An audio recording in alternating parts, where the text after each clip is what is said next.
Public service কমিশনের deputy secretary ছিলেন Niladri sir. আপনারা অনেকেই জানেন ওনাকে।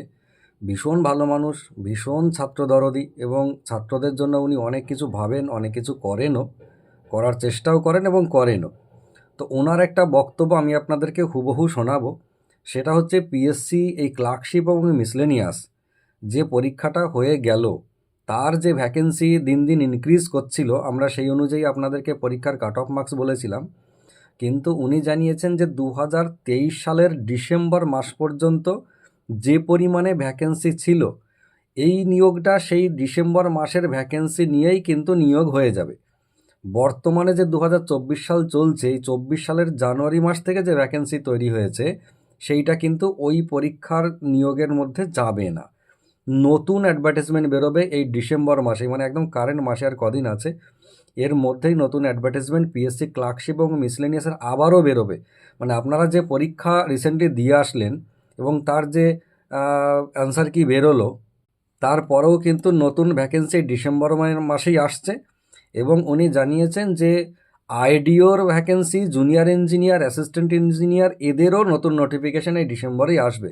বিশেষ করে আইডিওর নোটিফিকেশানটা আসছে এবং সেটা আগামী পরশু দিন, মানে এই সোমবারেই আসার সম্ভাবনা রয়েছে উনি জানিয়েছেন। আর তার সঙ্গে পিএসসি ক্লার্কশিপ এবং মিসলেনিয়াসের নতুন বিজ্ঞপ্তি 2024 সালের নাম করে এই 24শে ডিসেম্বরেই বেরোবে। সেটা 25শে যেমন পরীক্ষা হওয়ার কথা সেরকমভাবে পরীক্ষা হবে। সুতরাং আপনারা যারা এই সিট নিয়ে চিন্তা করছেন তারা চিন্তা করবেন না। এটুকু মাথায় রাখুন, 23 সালের ডিসেম্বর পর্যন্ত ওইটার মধ্যে চলে যাবে এবং 24 সালের নতুন ভ্যাকেন্সি নিয়ে 24 সালের নোটিফিকেশনের মধ্যে এরা ঢুকবে। এটা নীলাদ্রি স্যারের কথা, এক প্রকার মিস নেই। আপনারা ধরে নিতে পারেন যে কোনো রকম মিস হয় না। উনি রীতিমতো খোঁজ খবর নিয়েই বলেন, আর উনি ডেপুটি সেক্রেটারি ছিলেন মানে তার যথেষ্ট পদমর্যাদা রয়েছে।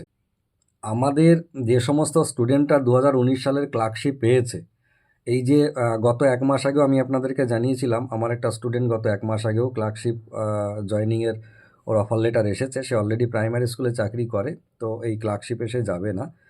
তো তাদের মতো স্টুডেন্টরা কিন্তু নীলাদ্রি স্যারের অনেকবার সান্নিধ্য পেয়েছেন।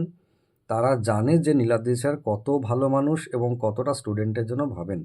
আর আজে বাজে কথা বলেন না, যেটা বলেন তার যথেষ্ট সত্যতা রয়েছে এবং তিনি বিচার বিশ্লেষণ করে জেনে শুনেই বলেন। এবার উনি যাদের কাছে জেনেছেন, এখন যেহেতু উনি পদে নেই, রিটায়ার হয়েছেন, তাহলে যাদের কাছে জিজ্ঞেস করেছেন তারা যদি বাই চান্স মিথ্যে কথা বলে ফেলে, তাহলে ওনার কথাটাও মিথ্যে প্রমাণিত হয় এবং আমি আপনাদেরকে বলছি আমিও মিথ্যেবাদী প্রমাণিত হই। কিন্তু সাধারণত সেটা হবে না, আপনারা ধরে এগোতে পারেন।